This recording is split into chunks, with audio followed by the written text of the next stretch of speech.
So the point of this video is to just give you a quick, simple example to distinguish between potential of a point charge, the potential energy of a point charge, and the potential energy of a configuration of point charges.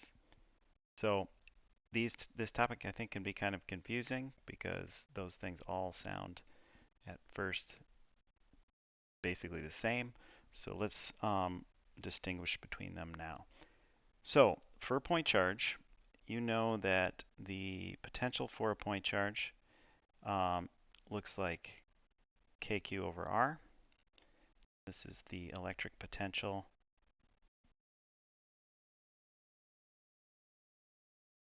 for a point charge. And we can have a collection of point charges. And so this question asks us to think about 4 point charges arranged in a square. And the first thing that we're asked to do is to find the potential at Q1. So imagine Q1 isn't there for a second, and we want to find the potential due to Q2, Q3, and Q4. So let's do that. So V at Q1 is just going to be 3 terms. And these are simpler to compute than the electric field or electric field vector addition because the potential is not a vector, it's a scalar. So all that this depends on is how far away you are from that location. So this would just look like k q2 over a if the square has length sides of length a plus k q3. Now q3 is farther away, it's on the diagonal, so we would have a factor of root 2a plus k q4 also over a. And you can imagine, we could simplify this a little bit if we wanted to, pull out k q over a, provided that all the q's are the same. And then we would just be left with, 2 plus 1 over root 2. If q1 equals q2 equals q4. So that's the potential at that location. This would have units, this would have units of volts. The potential energy of Q1. So imagine now you put Q1 at that location. All you have to do is multiply it times the potential. So in other words, U of Q1 is just going to be Q1 times V, and V was our KQ over A times that numerical factor.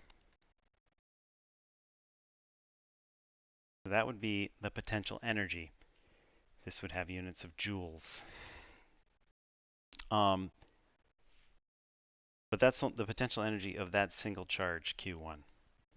Now, the last thing that I wanted to sort of try and distinguish for you is the potential energy of the entire configuration. So if you want to think of that as like U total, that's different than the potential energy of an individual charge in the configuration. And so to find the total potential energy, I would encourage you to think of it as the potential energy as you add each charge. So think of it as U, Q1 plus U, say Q1 is already there, plus Q2, U1, Q2 plus Q3, etc.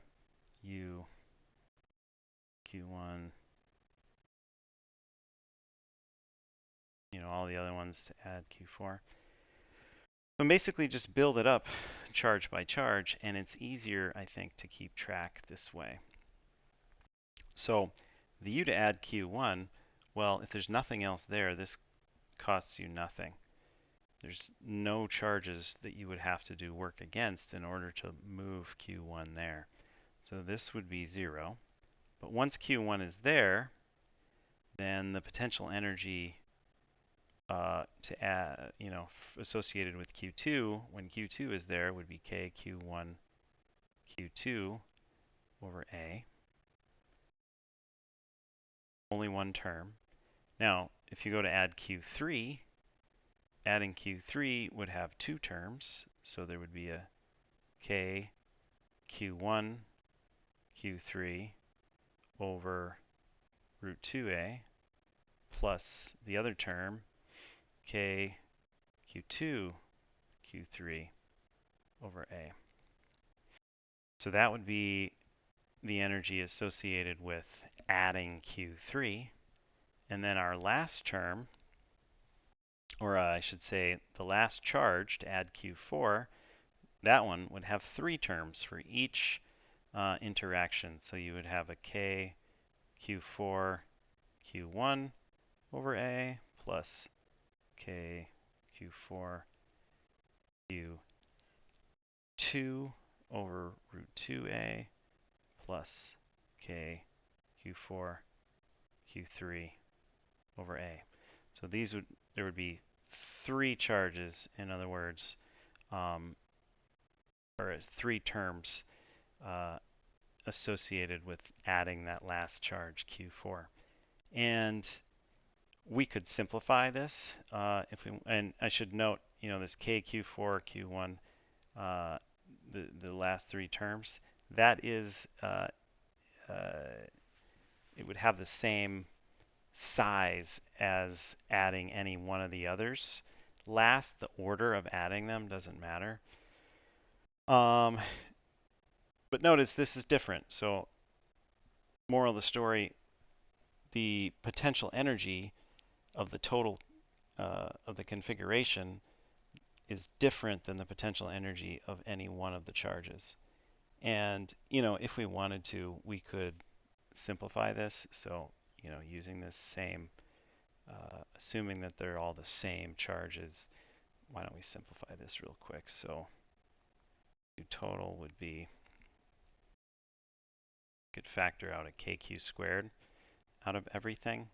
And notice we would have a factor of 1 plus 1 plus 1 plus 1. So we would have 4 plus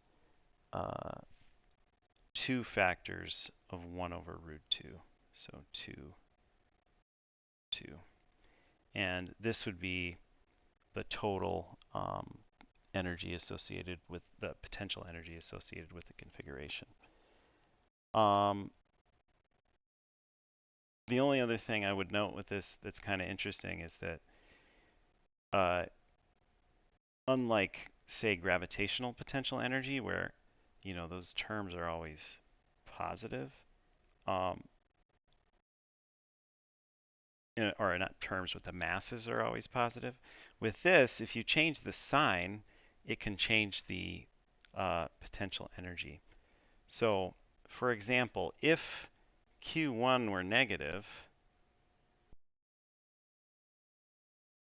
so if Q1 was negative, look at what would happen to this. All the terms that contain Q1 would become negative. So like this one would become negative, this one would become negative, this one would become negative.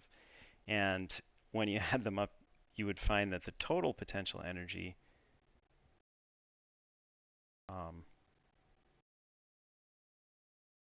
would be 0. So if Q1 were negative, the total potential energy goes to 0, even though the potential energy of any single one of the charges is not 0. So what does this mean? Well, it means that Q1 would have, negative potential energy. In other words, it would be attracted, it would be sucked towards those positive charges, being opposite charges, Q2, Q3, and Q4. And in order to locate it there, you would actually have, have negative potential energy. You would have to keep it from being, sucked into them. The other charges, on the other hand, being all positive, they're repelling each other. They would have positive potential energy. And for this configuration of 4, the total would actually be 0 if one of them were negative. It's kind of interesting, and I think emphasizes this, another aspect of this, how the potential energy of the total configuration is different than the potential energy of any one of the charges, which is also different than the potential at a location.